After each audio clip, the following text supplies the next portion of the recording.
haleluya, selamat sore, selamat malam semua keluarga BCC, Shalom, Alehem. Alehem Salam, tepuk tangan yang meriah bagi Tuhan kita. Baik, saya percaya hari ini adalah seri yang ketiga atau yang terakhir yang ingin saya bawakan dari seri penyembahan. Saya beri judul adalah Worship Series dengan tema The Power of Worship. Atau menyembah yang mengubah atmosfer. Sama-sama katakan, menyembah yang mengubah atmosfer. Ini yang saya bagikan kepada saudara. Kekasih Tuhan di tempat ini. Nah, ada judul di atas itu adalah Level Up in Christ. Sepanjang tahun ini saya akan berbicara itu selalu identik dengan level up in Christ. Karena kekristenan itu tidak boleh stagnan. Kekristenan itu dari waktu ke waktu haruslah semakin dalam dan semakin dalam dan semakin dalam. Paulus dalam suratnya berkata begini, aku berdoa supaya kamu dapat memahami betapa panjang, lebar, tinggi, dan dalamnya kasih Kristus. Dan aku berdoa biarlah Roh Kudus memampukan kamu memahami itu semua. Sehingga kamu bisa mengucap syukur. Saudara, itu kalimat yang sangat luar biasa. Yang sangat powerful. Itu sebabnya dalam kekristenan kita tidak boleh menjadi sama. Dari waktu ke waktu. Dari 3 bulan yang lalu kita jadi orang Kristen. Dari 10 tahun yang lalu kita jadi orang Kristen. Harusnya hari ini lebih baik dari yang lalu. Mengerti, katakan amin. Itulah level up in Christ. Ya, kalau tahun depan saya diundang, maka saya akan membawakan satu tema yang berbeda dari tahun depan, yaitu Living God Purpose. Bagaimana di dalam Tuhan kita itu punya tujuan yang jelas. Tapi itu nanti kalau tahun depan saya diundang dan kalau saya diberikan umur panjang bisa ketemu dengan saudara. Nah, hari ini saya akan mengajar saudara dari Kisah Rasul pasal yang ke-16 sampai ayat 25 sampai 26. Tetapi sebelum kita masuk ke sana, slide sebelumnya, mari kita lihat sebuah ilustrasi yang ingin saya bagikan kepada keluarga BCC di tempat ini. Saya punya ilustrasi yaitu lilin di gelapnya malam. Saya percaya setiap kita pernah mengalami lampu mati, betul ya? Lampu mati itu tidak nyaman, saudara. Apalagi kita yang terbiasa pakai AC, lampu mati bingung, saudara ya. Masuk mobil kabeh, ya toh nyetater mobilnya taruh luar, saudara. Jangan taruh garasi mati kita nanti, saudara ya. Taruh luar ya, sama dengan ketika anak-anak saya masih kecil-kecil, saudara ya toh. Kita enggak punya genset, jadi monggo, Pak, ke mobil aja, sudah ke mobil. Gelap itu enggak nyaman. Gelap itu menakutkan. Tetapi ketika lilin itu menyala, sekalipun terangnya kecil, itu memberi harapan buat kita semua. Amin, saudara. Demikian juga penyembahan. Di tengah dunia yang penuh dengan ketidakpastian. Di tengah dunia yang kita nggak ngerti besok ini akan terjadi apa. Lusa akan terjadi apa. Bulan depan terjadi apa. Nggak ada yang tahu. Tiba-tiba dolar 17.000 bangun tidur kaget pengusaha. Pitulah sewu. Yang utangnya dalam dolar mumet, saudara itu. Bayangkan dulu dia utang 1600. Melek moto saudara, pitulah sewu, saudara. Mundak sangengewu, saudara. Langsung dia ngitung, waduh utangnya sama ini. Ya toh, bingung ya toh. Ketegangan dalam keluarga. Hari-hari ini berita media sosial dipenuhi dengan warna kebencian, saudara. Bener nggak? Siapa mengikuti ijazahnya Pak Jokowi, saudara? Gemes aku, saudara. Duduk gemes sama Pak Jokowinya, saudara itu. Lawang jelas-jelas aku duwe konco lho. Dhisik aku itu kacamataan. Ono kampuse. Tahu KKN, kerja kuliah nyata. Lu ngono ana tanggoku ngomong, "Oh, ijazahmu palsu, Pus." Ya kelak ngene, saudara. Anda ngikuti enggak? Saya itu ngikuti begini. Kok ada ya? Makanya sampai saya buat status begini. Orang itu kalau pikirannya, hatinya gelap, saudara. Lihat yang baik itu enggak bisa. Bener enggak? Kalau hatimu dipenuhi kebencian, sing apik ning ngarepe moto lho gak ketok, saudara itu. Kalau kamu begitu benci kepada pasanganmu, wis benci. Wis Pak, aku gak gerem nonton raine Pak. Yang baik dari pasanganmu lo gak kelihatan, saudara. Itu gelap. Itu sebabnya penyembahan adalah cahaya harapan yang mengubah atmosfer rohani. Jadi pada waktu kamu menyembah, itu suasana yang gak enak, suasana yang suntuk. Itu akan menjadi suasana yang baik. Yang mengerti katakan amin. Saya khotbah ini bukan teori loh saudara. Tadi mungkin di ibadah kedua, di ibadah pertama saya menyampaikan penyembahan adalah respon dari kasih karunia. Jadi jangan menyembah supaya kamu dikasihi Tuhan. Tapi kamu menyembah karena kamu sudah dikasihi Tuhan. Itu beda. Lalu yang kedua saya menyampaikan bagaimana menjadi penyembah. Yang menyembah dalam roh dan dalam kebenaran. Gak sekedar tampil. Gak sekedar buka mulut. Tapi kamu tahu siapa yang kamu sembah. Tadi pagi dan sore ini saya ketemu dengan tim PAW. Saya katakan jangan takut salah kalau kamu nyembah Tuhan. Jangan kamu takut salah. Kalau salah lirik itu hal biasa. Tapi kapan dikatakan kita salah menyembah? Pada waktu kamu gak ngerti siapa, untuk siapa pujianmu. Untuk siapa penyembahanmu, kamu gak ngerti, itu kamu salah nyembah. Makanya Yesus menemui wanita Samaria. Bukan di gunung ini kami menyembah, bukan juga di Yerusalem kami menyembah. Karena menyembah itu berurusan dengan hati kita kepada Tuhan. Nah hari ini puncaknya saya ingin mengajak saudara untuk melihat penyembahan itu bukan sekedar ritual. Slide berikutnya. Penyembahan itu bukan sekedar ritual. Wah kami harus menyembah, ritual. Bukan cuma ritual, bukan cuma liturgi. Tapi sebuah realita, kuasa yang bisa mentransformasi kehidupan kita. Kamu nyembah, tapi keadaanmu diubah sama Tuhan. Kamu nyembah, saat kamu menyembah, Tuhan bisa lakukan apapun dalam hidupmu. Dengan tangan yang tidak terlihat itu, dia bisa lakukan apapun. Ada kekuatan dalam penyembahan. Ada kuasa dalam penyembahan. Ada atmosfer yang bisa mengubah keadaan kita. Kita akan membuka Kisah Rasul pasal yang ke-16 ayat 25 sampai 26. Saya sudah siapkan, Anda perhatikan. Yang saya tebalin pakai warna putih tebal itu ya. Tetapi kira-kira tengah malam Paulus dan Silas berdoa, perhatikan. Dan menyanyikan puji-pujian kepada Allah dan orang-orang hukuman lain mendengarkan mereka. Perhatikan. Jadi mereka gak nyanyi dalam hati. Kalau orang lain bisa mendengar, tahanan lain bisa mendengar. Seluruh tahanan itu bisa mendengar. Kira-kira Paulus nyanyinya setengah suara atau satu suara atau sepenuh tenaga. Sepenuh tenaga. Makanya saya gak pernah begini, nyanyi itu timi-timi saudara.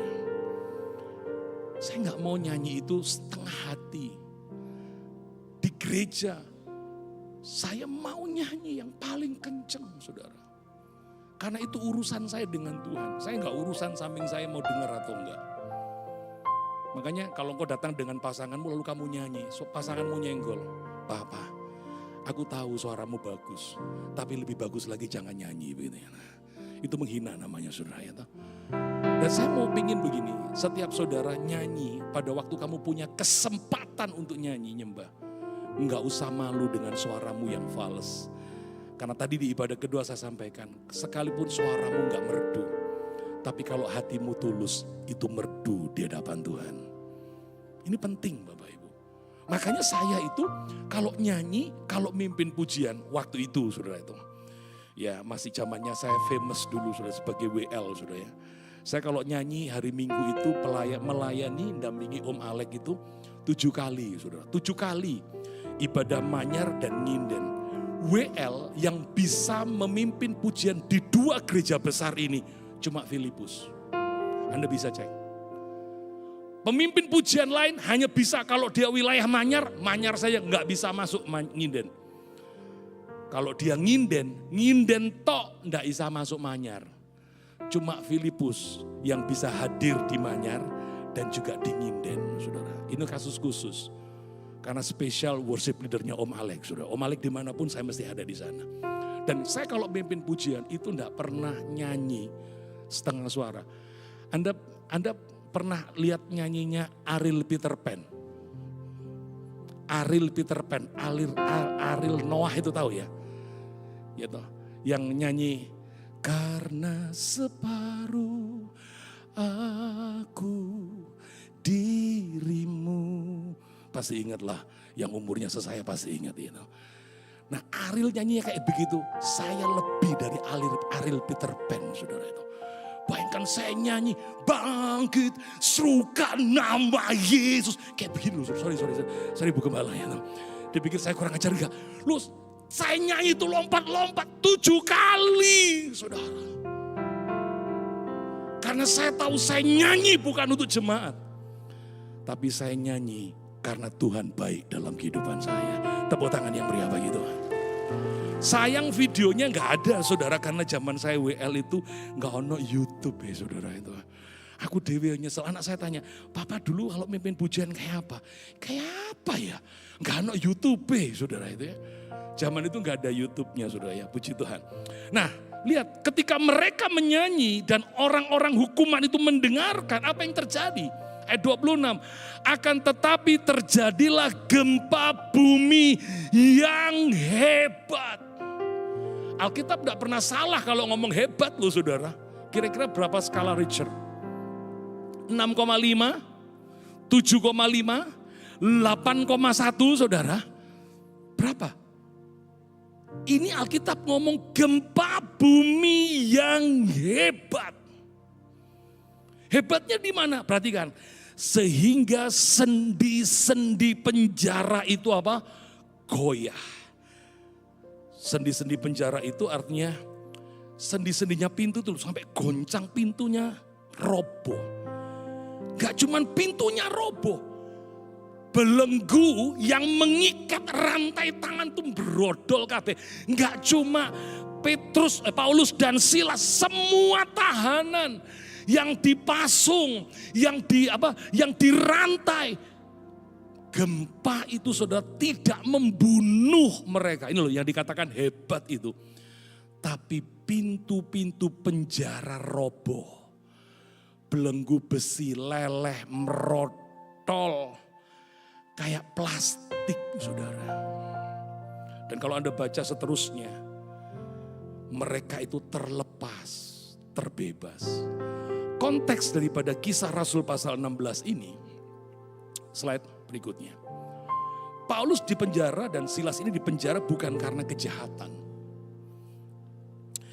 Tetapi karena pemberitaan Injil yang dia lakukan dan mujizat yang banyak dilakukan sepanjang pelayanan Paulus dan Silas. Rupanya ini membuat banyak orang gak suka.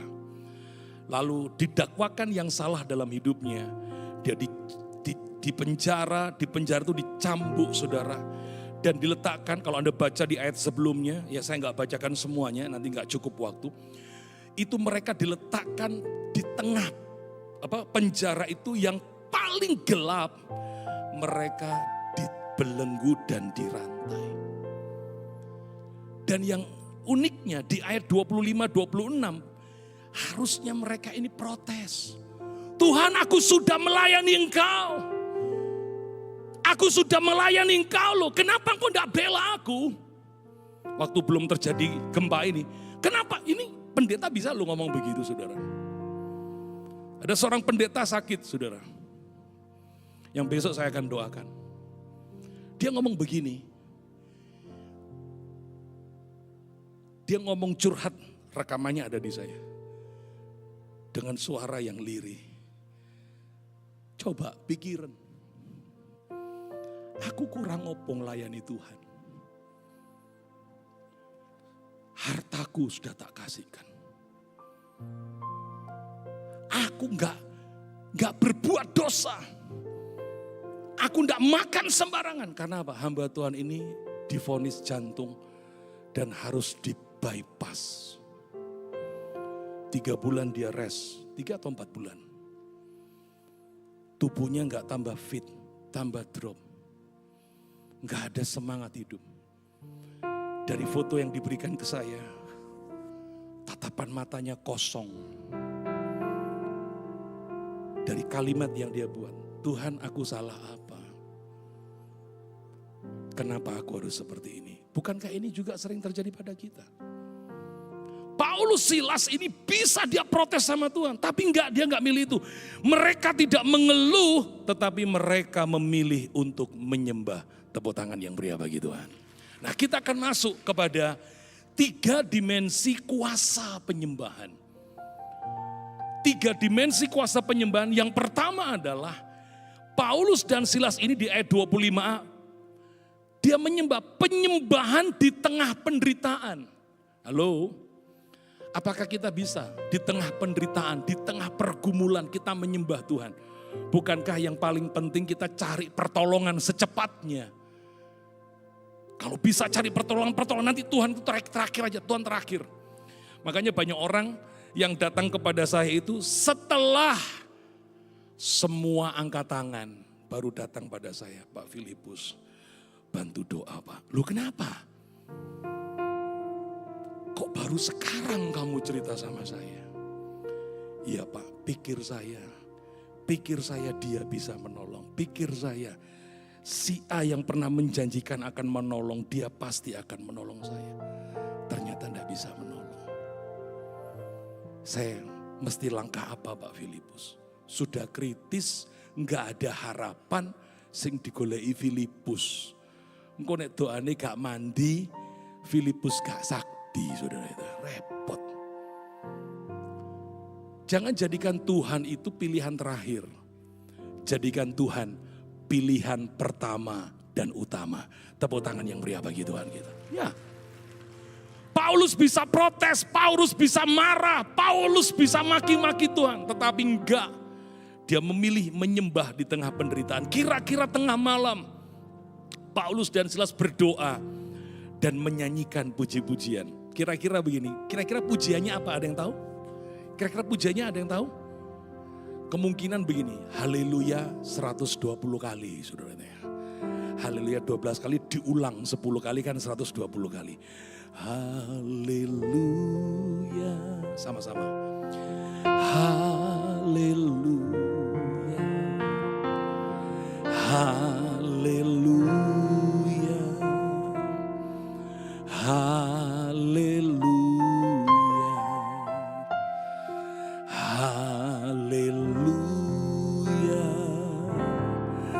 Haleluya, haleluya, haleluya, haleluya,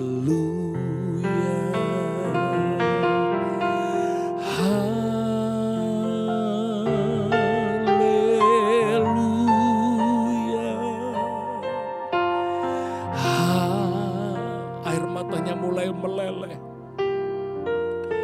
Dia nyanyi dengan keras. Suaranya mulai serak, saudara. Terus angkat pujian ini. Haleluya.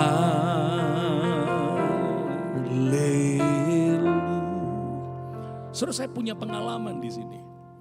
Mungkin kalau Anda ingat ya, ketika awal-awal saya khotbah di sini, saya pernah sharing satu pengalaman doa.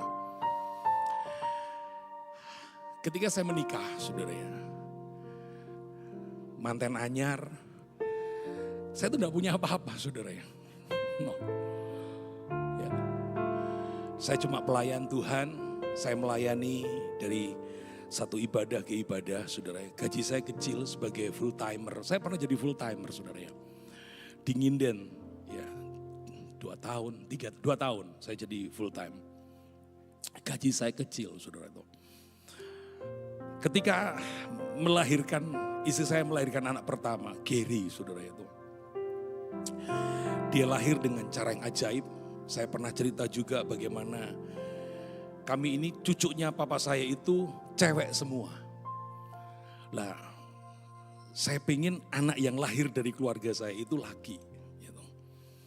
Jadi sewaktu istri saya hamil, saya nggak pernah mikir itu akan laki. Karena kami usia 3 bulan kami belum periksakan, artinya saya belum tahu laki atau perempuan.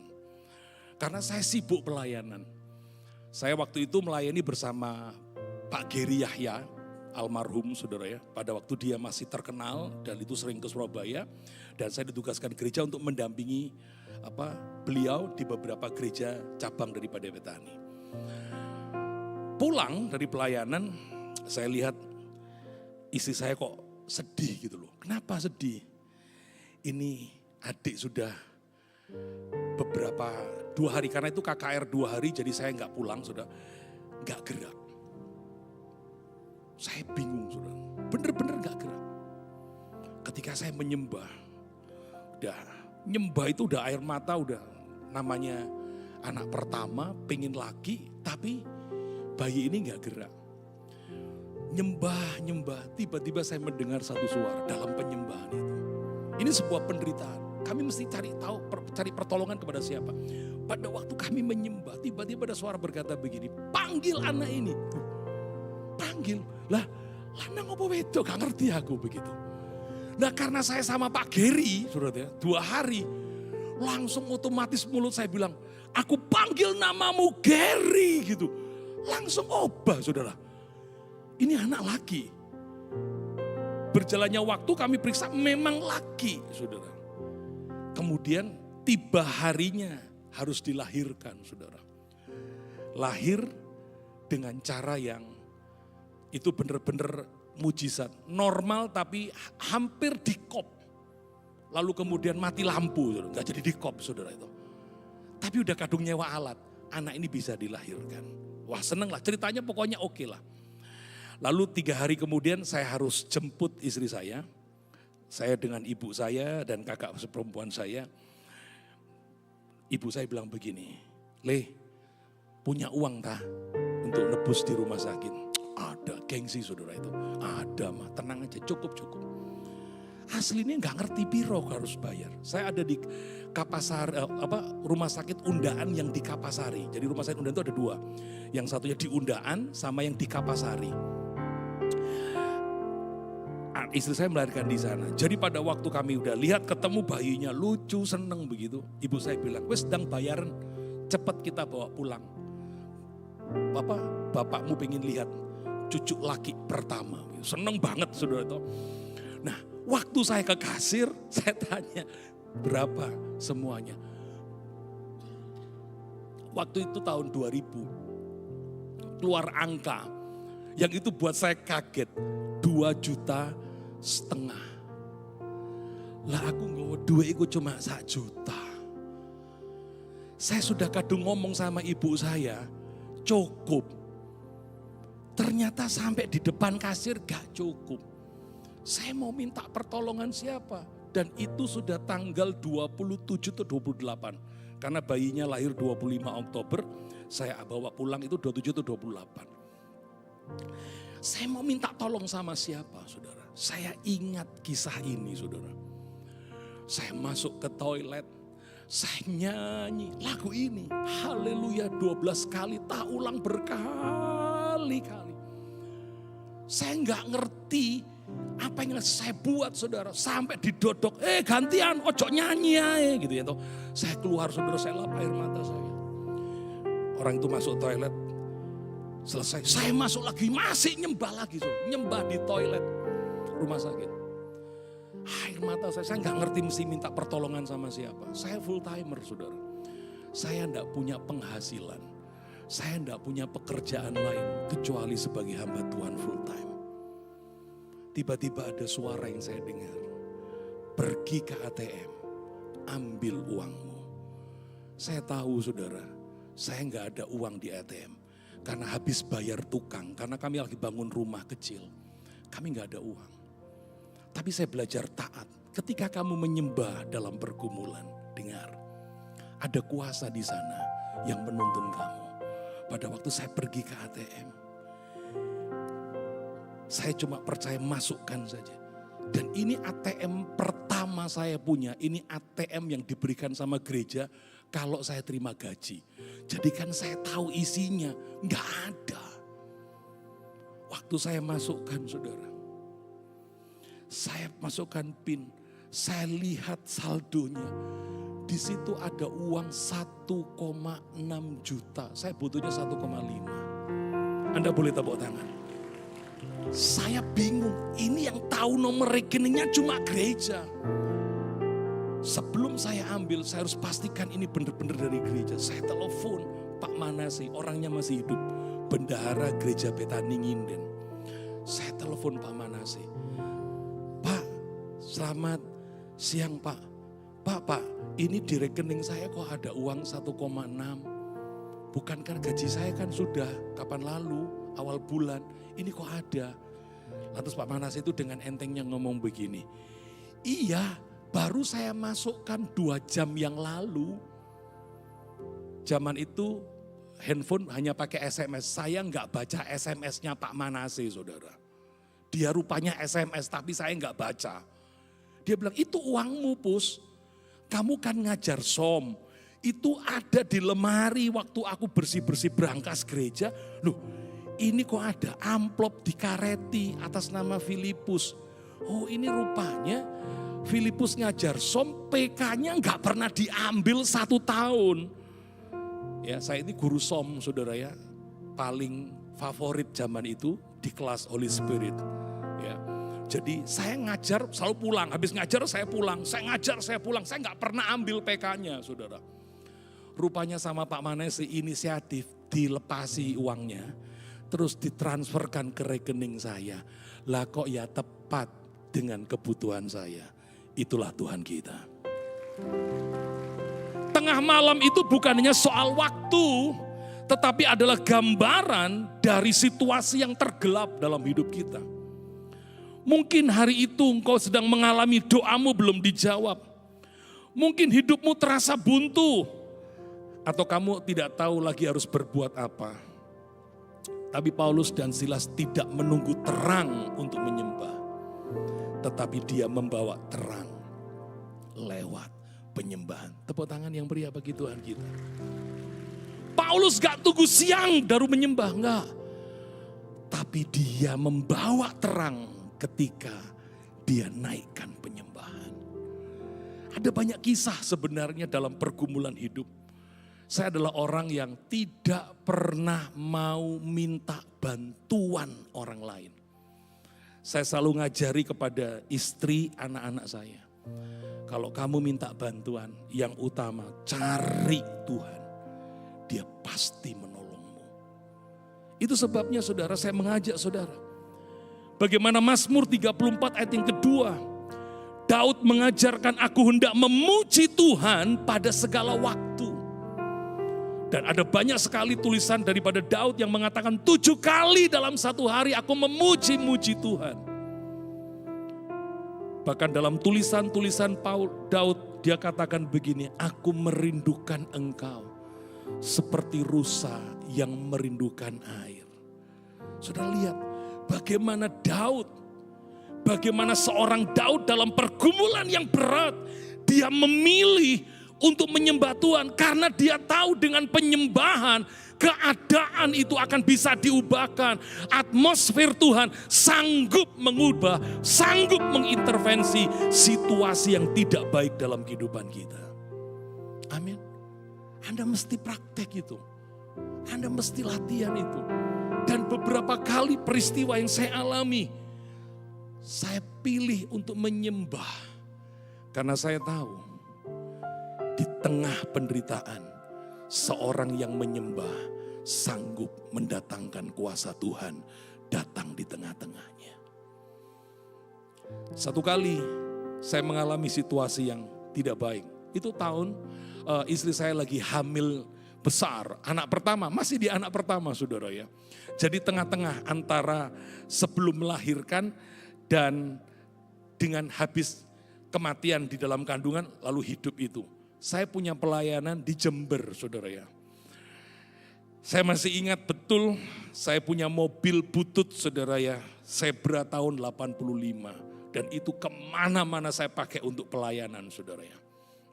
Singkat cerita itu mobil saudara, saya pakai pelayanan, nyaman-nyaman saja saudara, ke Jember saudara. Saya berangkat, itu sore, gak ada tol, kita lewat Tongas saudara. Kurang lebih di jalur Tongas itulah saudara. Tiba-tiba saya merasakan sesuatu yang enggak seperti biasanya. Jalan yang menurut saya, lubangnya itu saya hafal karena saya sering ke Jember saudara. Tapi ada lubang baru yang saya tidak bisa hindari saudara. Akhirnya salah satu rodanya masuk, jedok begitu saudara. Kaget juga saya, istri saya pun juga kaget. Tidak lama kemudian lampu mesinnya, oli itu nyala. Saya kaget. Cepat sekali begitu nyala langsung gerak di bawah jok saya saudara. Mesinnya berhenti saudara. Saya dorong minggir saudara. Saya tahu olinya dari baut bak kalter itu, olinya lepas. Mesinnya kering tanpa oli. Pecah mesin. Saya masih di Tongas Probolinggo, masih jauh. Saya mau cari pertolongan di mana di tempat itu. Handphone waktu itu mentari, HP saya masih kartunya mentari. Kalau sekarang Indosat, zaman itu mentari saudara. Gak ada sinyal, cari sinyal gak ada. Akhirnya ada satu batu di situ. Istri saya di mobil karena dia hamil tua. Saya ada di batu itu. Batu itu cukup besar. Yang sekarang batu itu kalau gak salah masih ada di depannya satu rumah makan punyanya Akas itu saudara ya. Saya ada di situ saudara. Saya cuma nyanyi nyembah di situ. Saya nggak mungkin ajak istri saya ada di batu itu karena batu itu tempatnya paling enak. Karena pas di tikungan saya bisa lihat mobil dari sana, saya juga bisa lihat mobil dari sana. Pikirku gini, aku ngawe-ngawe ono sing gelem mandek. Ternyata sampai jam 11:30 malam tidak ada satupun yang berhenti untuk memberi pertolongan kepada saya. Saya ketemu dengan warga bilang, oh ya Pak nanti sebentar Pak saya carikan bengkel Pak untuk orang tarik mobilnya Bapak. Tak enteni yo gak teko-teko saudara. Pengharapanku cuma sama Tuhan. Aku cuma bisa nyanyi, aku cuma bisa nyembah, aku cuma bisa minta pertolongan sama Tuhan. Tiba-tiba sebuah mobil L300 jam 1 pagi itu ngerem, berhenti di sana. Saya tunggu, ada dialog rupanya karena ini gelap, karena sepi, ada dialog. Iku mau Pak Filipus katoane. Mana mungkin Pak Filipus malam-malam. Saya dengar itu. Saya bengok, aku iki. Saya juga enggak tahu siapa itu. Tapi pakai nama saya Filipus begitu. Aku iki. Lalu kemudian, saya coba kita balik, putar balik. Putarlah mereka balik saudara. Lalu buka kaca. Loh ya bener Filipus. Pak, ono apa sampai ini. Jadi kita akhirnya ngobrol pakai Surabayaan gitu saudara itu. Lalu mereka berhenti. Rupanya ini tim musik dari gereja Betani yang dikirim melayani ke Lumajang, saudara. Dan Anda tahu siapa mereka ini? Mereka ini adalah pemusik yang tidak lulus audisi, yang waktu itu oleh tim PAW Betani itu tidak lolos audisi, itu setahun sebelumnya. Lalu saya bilang sama mereka, kalau kamu pengen melayani, tetap melayani, gak lolos di sini, kamu bisa cari gerejanya papa saya di Sumerwelut yang sekarang itu saya gembalakan saudara. Kamu cari Pendeta Sabtono, kamu melayani di sana pasti papa saya mau terima kamu. Rupanya mereka melayani di Sumerwelut, mereka pinter, ikut audisi lagi, diterima saudara. Dan tugas pertamanya Lumajang. Jadi rupanya Tuhan kirim pertolongan lewat orang yang pernah saya tolong. Tepuk tangan yang beri bagi Tuhan kita. Penyembahan di tengah pergumulan itu sangat-sangat mengubah keadaan kita. Penyembahan bukan karena keadaan baik, tetapi karena Tuhan baik. Setuju katakan amin. Penyembahan, slide berikutnya. Penyembahan bukan karena keadaan baik, tetapi karena Tuhan baik. Slide berikutnya. Saat kita menyembah di tengah kesesakan, kita sedang menciptakan atmosfer rohani yang membuka jalan Tuhan. Ketika kamu menyembah, itu membuka jalan baru bagi saudara. Jalan Tuhan. Tuhan bisa pakai apapun dengan cara apapun. Dan saya banyak kali ditolong sama Tuhan ketika menyembah. Situasi yang buruk, situasi yang tidak masuk akal. Saya pernah ceritakan juga di tempat ini. Bagaimana kami bisa mendapatkan mujizat kaca di Next Gen Hall seharga 75 juta. Karena panitia berkata, Pak, keuangan pembangunan sudah enggak ada. Saya bukan tidak bisa menolong mereka, tapi kan enggak ada cerita mujizatnya, saudara. Pagi-pagi setelah saya doa, saya enggak jalan pagi hari itu, saya naik ke gedung Next Gen. Di gedung Next Gen yang belum ada kacanya, karena panitia enggak bisa menyediakan. Saya cuma berkata, Tuhan, ini gedung punyamu. Aku cuma minta kepadamu, engkau yang menyuruh aku membangun. Engkau pun yang akan menyediakan. Saya angkat penyembahan. Saya angkat penyembahan di ruangan itu. Ruangan yang belum jadi sempurna. Saya nyembah Tuhan, saya nyembah Tuhan, saya meninggikan Tuhan. Hampir tiap hari. Satu kali tiba-tiba ketika saya ada di luar kota, hampir 1 minggu saya di pelayanan di satu tempat. Saya balik, saya kaget. Kaca itu terpasang seperti gambar desainnya. Lalu saya tanya kepada semuanya, siapa yang pasang kacang ini?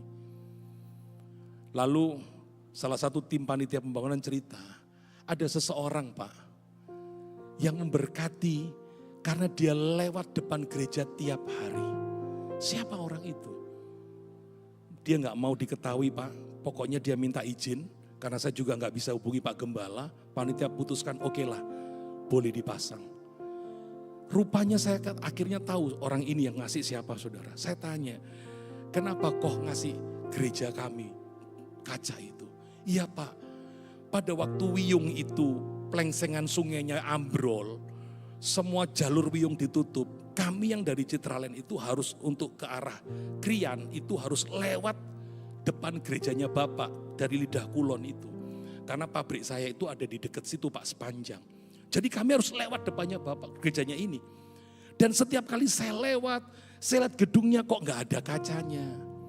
Saya lewat lagi kalau besoknya kok belum ada kacanya. Saya beranikan tanya kepada bapak-bapak tua yang kalau pagi buka pintu gereja, cleaning service saya. Saya tanya sama dia, kira-kira saya boleh gak nyumbang kaca itu? Nah namanya cleaning service saya ya boleh aja. Ya. Lalu ditanya lagi, gambarnya di mana? Itu Pak, gambarnya di situ di kaca itu, Bapak bisa lihat itu gambar yang di atas. Gambarnya itu difoto. Lalu lusa dia bawa tukangnya dia, lalu dipasang dalam minggu itu. Jadi pas gak ada saya, Tuhan buka jalan di dalam pergumulan. Tepuk tangan yang meriah bagi Tuhan. Belum selesai. Pada waktu pintu, semua gedung sudah selesai, pintunya belum jadi saudara. Karena saya berdoa, pintunya itu harus yang megah. Kalau pintu masuk gereja itu megah itu, rumah Tuhan mesti harus bagus. Itu prinsip saya. Harus lebih bagus dari rumah saya. Nah satu kali saya itu diundang acara ucapan syukur ulang tahun di Gedung Mahameru saudara. Saya itu baru pertama kali ke Gedung Mahameru. Ternyata di situ banyak ruangan saudara. Karena sudah mepet, saya salah masuk, ketemu pintu gede. Begitu saya lihat pintu gede, saya bilang, wah ini api yo kayak gereja yo. Jadi saya itu udah gak mikir terlambat, melok ngukur pintu nih. Oh kayak Tuhan ini cocok gitu ya, tingginya cocok. Lalu saya pegang, Tuhan aku pengen pintu kayak gini ada di gereja BMC. Yang buat saya foto, apa mereknya, ya toh, saya lihat di googling, oh mahal banget ya. Pintu kayak gini, saya nggak tahu tebelnya. Karena saya nggak di pintu itu, saya di pintu sebelahnya. Saya masuk, saya udah lupa dengan pintu ini karena mahal. Saya putuskan nggak dulu. Lah saya diundang di gereja MDC Malang, saudara. di acara ibadah lansia yang jumlahnya 400 tadi saya cerita sama Opa Gunawan, saudara. Nah, waktu saya masuk, kan gedungnya baru. Saya lihat pintu itu bagus, saudara. Bagus pintu ini. Jadi saya masuk itu nggak langsung masuk, tapi ngocei pintu. Tuhan, aku pengen pintu kayak begini Tuhan. Gede, bagus. Ini pertemuan yang kedua dengan pintu model begitu. Ibadah selesai, saya pulang nyalami jemaat 400 lansia tadi. Sebelum saya keluar, saya gocei lagi pintu itu. Tuhan, aku pengen pintu ini. Udah kan, nyalami satu-satu. Ada mak-mak tua, umurnya 75 tahun. 82 tahun. Jalannya pelan-pelan gini. Terima kasih Pak Filipus. Pak Filipus tadi saya perhatikan. Masuk, pegang pintu, umi-umi. Lalu keluar, pegangi lagi, kok kayak orang berdoa. Pak Filipus kepingin pintu kayak gini ta. Iya Oma, berdoa. Yo nanti mantuku biar ngubungi Pak Filipus. Aku juga gak ngerti Oma ini punya mantu sing punya perusahaan. Saya nggak mikir itu. Oma ini pun juga gak punya nomor telepon saya. Cuma bilang begini, nanti mantuku yang menghubungi Pak Filipus ya. Aku juga gak tanya lagi, mantu niku kerja apa? Apa sing duwe pabrik kayu atau gimana saya gak ngerti. Sudah kan, saya pulang ke Surabaya itu hari Rabu siang, saya pulang ke Surabaya, wis lali saudara. Lali janji bahwa ada mantu yang nanti akan menghubungi saya saudara. Jam 11, HP saya ini belum mati, memang gak pernah mati. Kring, bunyi terus. Saya angkat kok namanya saya gak kenal ya. Tapi nomor WA. Bukan nomor biasa, nomor biasa saya angkat. Shalom Pak Filipus, shalom. Siapa ya ini? Saya Pak, anak mantunya Oma yang tadi siang ketemu Pak Filipus. Oh iya, kenapa Pak? Bapak pengen pintu yang kayak di gereja itu ya? Iya Pak, tapi mahal kayaknya Pak. Enggak apa-apa Pak, ini kebetulan saya pas di Surabaya. Saya cerita ini adalah ingin menunjukkan kepada saudara, di tengah kesesakan, di tengah pergumulan, di tengah situasi gelap apapun, ketika kamu menyembah, keadaan akan diubah. Tuhan buka jalan. Tepuk tangan yang meriah bagi Tuhan. Saya ingin nyanyi sebuah lagu, Ya Tuhan Ku Percaya. Saya ingin kita semua nyanyikan lagu ini.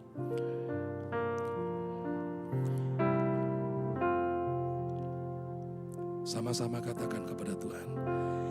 Ya Tuhan, ku percaya, aku percaya. Bilang sama Tuhan, lewati lembah air mata, aku percaya.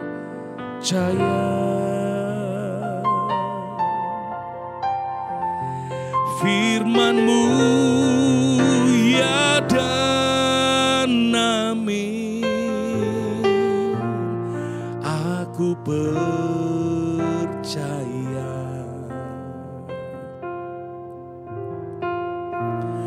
Kemenangan sudah Kau jamin, amin. Aku yang percaya saja sama-sama angkat tanganmu, katakan ya Tuhan. Ya Tuhan, ku percaya. Aku Kalau engkau percaya katakan lewati lembah, lewati.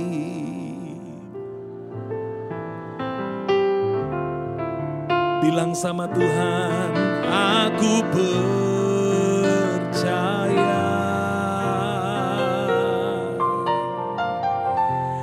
Firman-Mu ya dan amin, aku di tengah gelap Tuhan aku percaya. Kemenangan sudah Kau jamin,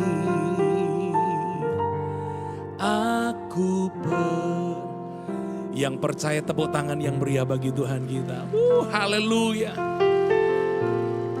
Saya punya banyak pengalaman di situ, saudara. Ketika kehilangan uang 3,5 M. Itu gak mudah. Tahun lalu, cuma air mata saya. Tapi dari situ, kalau saya nggak kehilangan uang 3,5 M, mungkin saya jadi sombong, saudara. Tapi karena hilang itu, saudara, istri saya berkata begini, uang itu punyamu atau punya Tuhan? Saya waktu itu sedang mengajar di bulan itu tentang stewardship. Kalau kamu owner, itu sebabnya kamu sedih. Tapi kalau kamu steward dan Tuhan owner, kamu gak boleh sedih. Tuhan tahu kenapa uang itu hilang. Saya punya istri, saya bangga punya istri, saudara. Kalau dia sakit, saya nangis, saudara. Saya selalu memanjakan istri saya. Dengan cara apa? Tidak mau menyakiti dia. Saya tidak mau. Saya tidak mau menyakiti dia. Tadi di ibadah kedua, saya nggak mau berantem sama dia. Kalau saya berantem sama dia, saya nggak bisa nyembah sama Tuhan. Akhirnya istri saya, pada waktu saya kehilangan uang itu dicuri, saudara ya. Bukan karena saya melakukan kesalahan. Kemudian istri saya kata, ayo Pak kita nyembah. Saya nggak bisa ngomong, saudara. Istri saya yang banyak nyanyi. Mulut saya kaku waktu itu.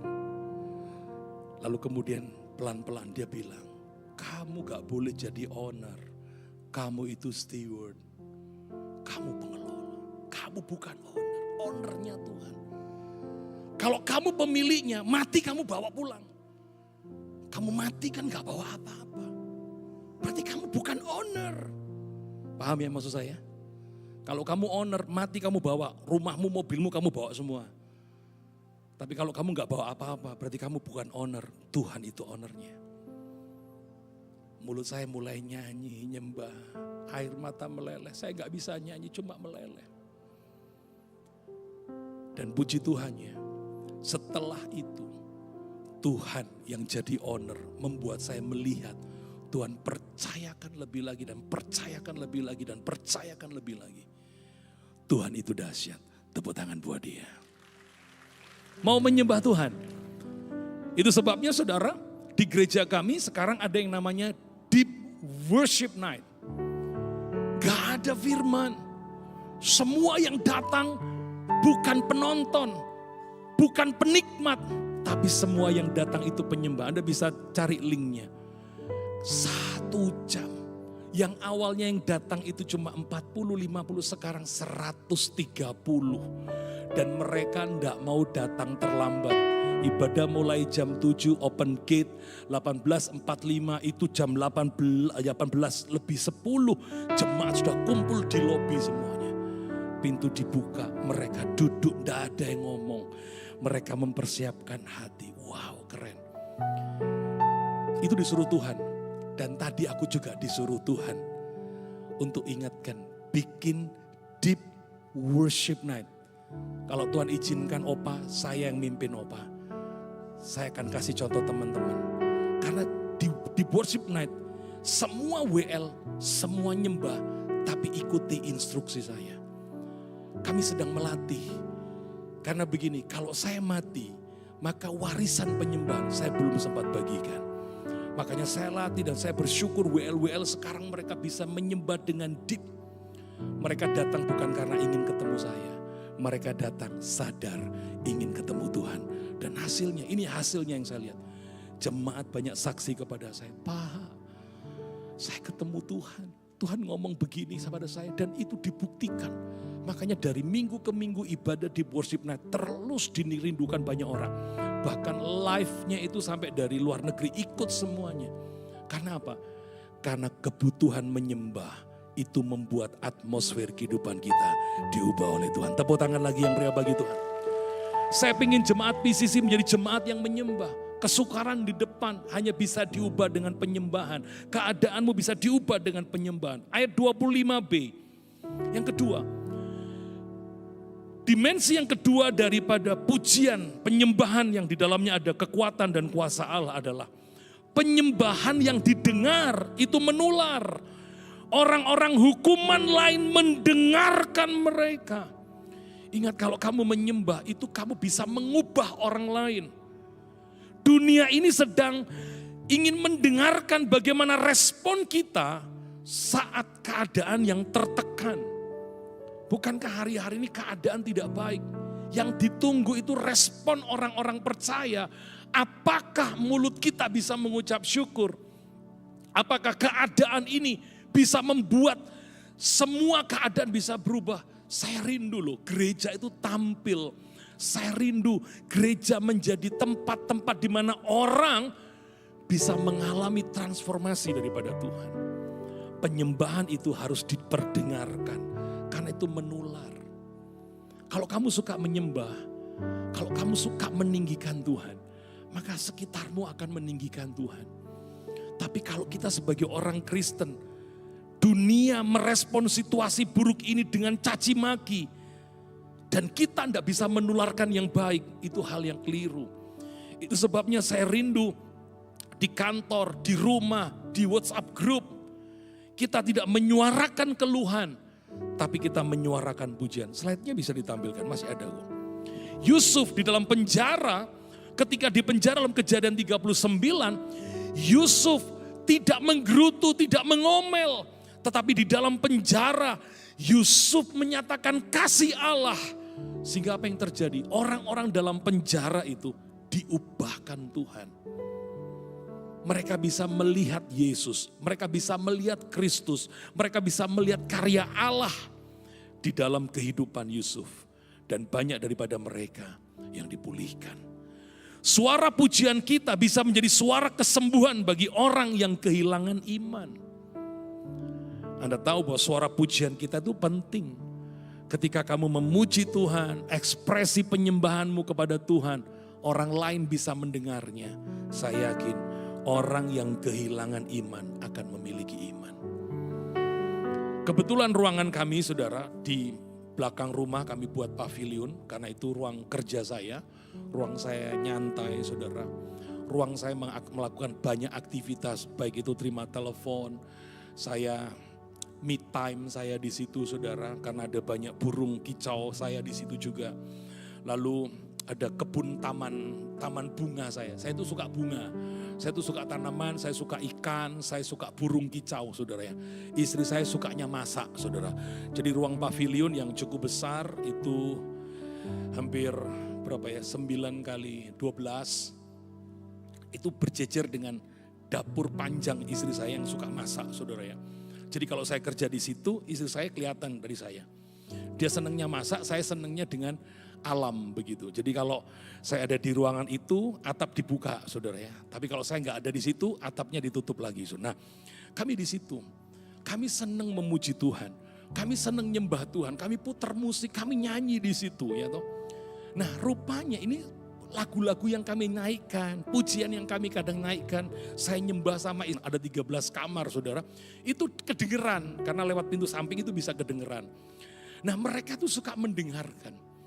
Salah satu penjaga kos di tempat itu, saudara, penjaga kosnya kan Kristen, istrinya itu masih Muslim. Karena setiap kali dengar puji-pujian kita, ya toh, dengar apa yang kita lakukan. Satu kali saya kaget. Yang penjaga kos ini kan ke gereja, bawa istrinya. Saya bilang, istrimu kan Muslim pakai jilbab. Iya Pak, dia pengen ke gereja. Sudah masuk, saya nggak nanya apa-apa, biar dia masuk dulu, ikut ibadah. 2 kali, 3 kali, 4 kali. Yang kelima udah nggak pakai hijabnya dilepas. Saya belum nantang dia percaya Yesus, gitu. Saya hanya pengen tahu kenapa dia jadi Kristen, kenapa dia mau ke gereja. Satu kali ketika dia nggak pakai hijab lagi sampai 1 bulan, baru saya panggil, Mbak, kenapa kok nggak pakai hijab lagi? Kenapa kok mau jadi Kristen? Apakah suamimu ngancam kamu? Enggak. Saya itu kalau di kos-kosan, saya selalu dengar bapak itu nyanyi. Bapak kok nyanyi kok adem ya hatiku ya. Apalagi ibu kalau nyanyi, kok adem hatiku ya. Jadi kalau saya nggak nyanyi, mereka tunggu. Kok nggak nyanyi ya bapak ibu ya? Oh ya saya keluar kota, ya nggak ada yang nyanyi di situ toh. Tapi setiap kali saya naikkan pujian, dia tuh seneng. Kemudian dia bilang gini kepada suaminya, apa di gereja itu suasananya adem seperti yang saya dengar kalau bapak ibu itu nyanyi. Loh ya coba aja ke sana. Akhirnya dia datang. Sekarang dibaptis jadi Kristen. Tepuk tangan yang satu kali, karena kan yang jaga kos ini dia belum menikah, tapi yang perempuan ini janda, dia udah punya anak. Anaknya muslim di Jombang. Setelah jadi Kristen, dia bilang begini, Pak Pendeta, anak saya sama cucunya sakit hari ini. Sakit apa? Sakit DB. Saya mau ke Jombang, nilai mereka. Ya wis, sini. Selain tak sangoni, saya sangoni minyak urapan. Nanti sampai di sana, anakmu kan masih muslim. Kamu gak usah ngomong apa-apa. Kamu kan gak pakai hijab, kamu gak usah ngomong kalau kamu sudah jadi Kristen. Cuma oleskan kalau pas tidur di dahinya. Nanti langsung sembuh dari demam berdarah. Karena itu baru gejala. Dia berangkat saudara, diantar sama suaminya ke Jombang. Malam itu diolesi minyak. Besok pagi katanya dokter, bukan DB, silakan pulang. Padahal tensinya tinggi, demamnya tinggi, menggigil. Dokter mendiagnosa itu DB. Tapi begitu diolesi minyak urapan, karena seorang ibu yang diubahkan lewat penyembahan, Tuhan melakukan mujizat. Tepuk tangan yang meriah bagi Tuhan. Jadi saya mau katakan kepada semua kekasih Tuhan, pujianmu bisa menjadi suara penyembuhan bagi orang yang kehilangan iman. Amin. Mau memuji Tuhan di setiap tempat, mau memuji Tuhan di segala waktu, karena siapa tahu ketika kamu memuji, orang lain diberkati. Ketika kamu memuji, orang lain dilawat oleh Tuhan. Teruslah memuji Dia. Tepuk tangan lagi yang meriah bagi Tuhan. Yang terakhir, yang ketiga, penyembahan, dimensi yang ketiga dari the power of worship adalah penyembahan yang mengguncang dan membebaskan. Ayat 26, terjadilah gempa bumi yang hebat, semua pintu terbuka. Ini bukan karena suara yang keras daripada semua orang pada waktu itu. Tetapi Alkitab katakan dalam Mazmur 22 ayat yang keempat. Banyak orang tidak sadar ketika dia menyembah, sesungguhnya Allah itu bersemayam di atas pujian. Waktu kamu menyembah dalam situasi apapun, kamu menyembah itu, Tuhan bersemayam. Tuhan hadir. Ketika Tuhan hadir, maka tidak ada satupun belenggu yang tidak bisa dipatahkan. Semua belenggu pasti dipatahkan. Semua pintu yang tertutup pasti terbuka. Suasana hati yang muram pasti berubah. Orang yang suka menyembah akan lebih awet muda daripada orang yang cemberut, saudara. Orang yang menyembah akan membukakan setiap belenggu yang mengikat dalam hidupnya. Siapa yang mau menyembah? Pujian menjadi gaya hidup saudara. Dimanapun kita menyembah, dimanapun kita meninggikan Tuhan. Saya sangat senang menyembah. Karena saya tahu kalau saya menyembah, Tuhan pasti membukakan belenggu-belenggu yang mengikat kehidupan kita. Kenapa rumahmu tidak ada damai sejahtera? Kenapa rumahmu kok begitu gak enak setiap kali kamu masuk? Karena tidak ada pujian penyembahan. Ada banyak ikatan-ikatan di rumah itu. Tapi ketika kamu menyembah, ikatan itu terlepas semuanya. Saya masih ingat saudara, satu kali ketika saya masih belum menikah, papa saya itu dititipi 2 orang wanita yang kebetulan itu adalah saudara temannya papa saya, dan mereka ini nunggu kapal untuk pulang ke Manado. 2 orang wanita usia dewasa, saya masih remaja pada waktu itu, remaja, dan mereka nunggu kapal untuk berangkat ke Manado. Nah, karena dititipkannya cukup lama saudara ya, hampir 1 bulan lebih, kesempatan papa saya itu memberitakan Injil kepada kedua wanita ini, dan akhirnya mereka yang Kristen ini jadi ngerti Yesus, kenal Yesus, dan ikut PA. Papa saya itu punya kelas PA pada waktu itu. Dan dia ini ikut kelas PA. Nah, satu kali, enggak tahu gimana ini 2 orang anak ini kenal sama seorang pria, enggak tahu kenalnya di mana, enggak tahu pada waktu mereka mungkin jalan-jalan sendirian berdua itu kenalan saudara. Nah, rupanya pria itu sangat nyenengi 2 wanita ini, salah satu dari mereka. Tapi mereka itu enggak pernah nganggap mereka dia juga senang begitu. Jadi bertepuk sebelah tangan. Tapi yang laki merasa bahwa dia sudah menerima apa yang dia sampaikan. Jadi si laki ini ngejar. Karena ngejar itu takut dia. Takut beberapa hari gak keluar. Papa saya tanya, lu kenapa kok gak jalan-jalan? Enggak om, gak keluar, gak kemana-mana. Diem di rumah. Ternyata dia takut dengan seorang pria yang ngejar-ngejar dia. Nah, rupanya pria ini sudah pakai kuasa gelap. Kami baru tahu ya, laki-laki ini pakai kuasa gelap. Yaitu pada satu kali, ketika itu sudah sore, kami semua juga gak ada di rumah. Tiba-tiba satu dari perempuan ini kesurupan.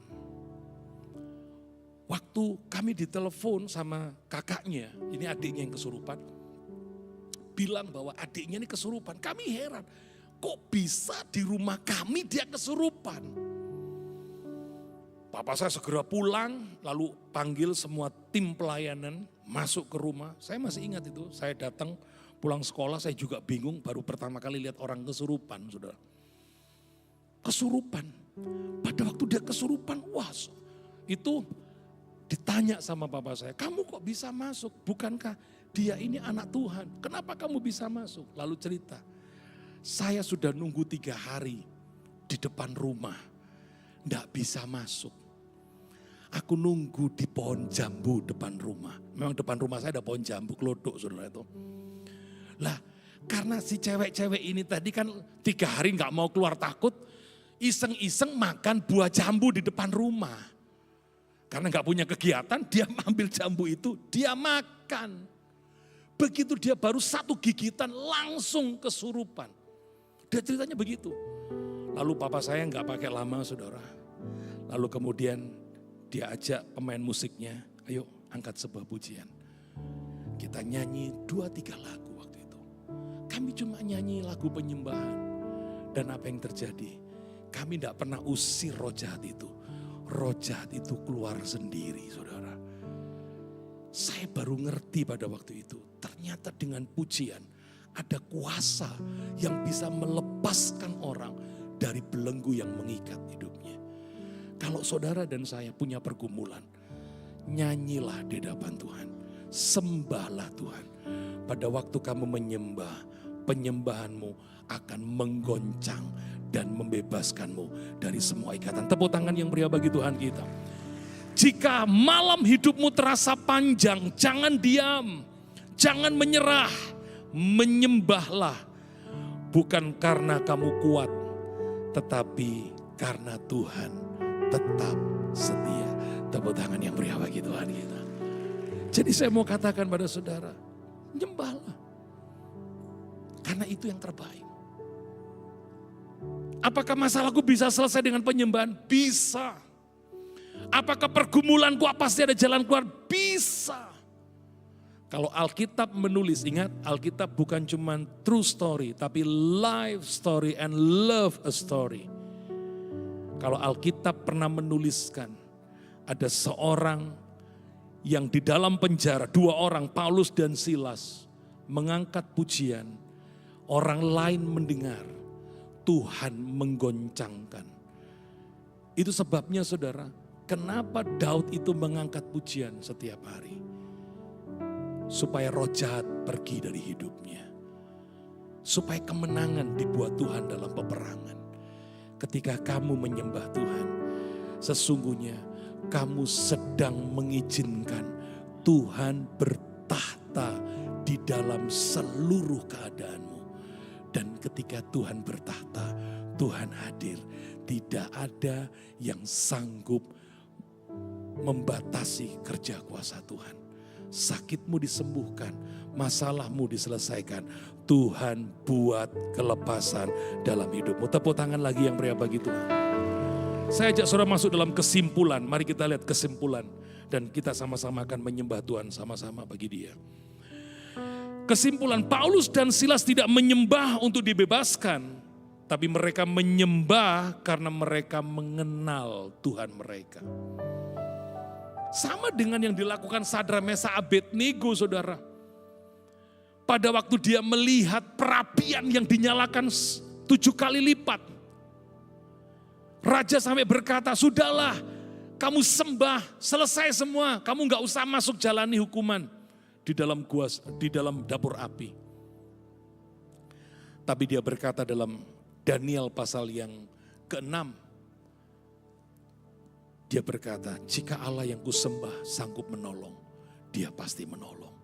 Tapi jika Allah yang kusembah tidak menolong aku, maka aku tidak menyembah yang lain. Keren ini saudara. Keren, dia lihat penderitaan di depan. Dia lihat masalah di depan. Tapi dia memilih untuk menyembah Allah Israel, Tuhan kita saudara. Ketika dia menyembah, jika Allah yang kusembah sanggup tolong, Dia akan tolong dan Dia akan bebaskan aku. Saudara, Tuhan lagi cari orang-orang yang kayak begini. Orang-orang yang nekat, orang-orang yang rindu kehadiran Tuhan dalam hidupnya lewat penyembahan. Mungkin kamu tidak bisa ngundang pendeta, tapi kamu bisa mengundang Tuhan kapanpun Dia hadir. Dia mau, Dia sanggup tolong kamu. Dan ketika Sadrak, Mesak, Abednego tetap memilih menyembah Tuhan, Tuhan di sorga gak tahan. Aku turun sendiri untuk menolong mereka. Pada waktu mereka dilemparkan ke dalam dapur api. Orang yang melemparkan, Alkitab menyebutkan dalam Daniel 6, mati. Yang melemparkan mati. Tapi Sadrak, Mesak, Abednego dalam perapian itu tidak nampak 3 orang. Semua orang menyaksikan ada 4 orang. Yang satu wajahnya seperti anak dewa. Dialah Allah Israel, Tuhan kita. Tepuk tangan lagi yang meriah bagi Tuhan kita. Dan di saat Tuhan hadir, pembebasan pasti terjadi. Apakah kisah ini bisa terjadi dalam kehidupan kita? Saya jawab, ya. Karena Alkitab itu hidup. Kisahnya untuk segala zaman. Ini pola, ini pattern. Dan saya ingin mengajari keluarga PCC, apapun pergumulanmu, apapun belenggu yang mengikatmu hari ini, lepaskan itu dengan pujian dan penyembahan.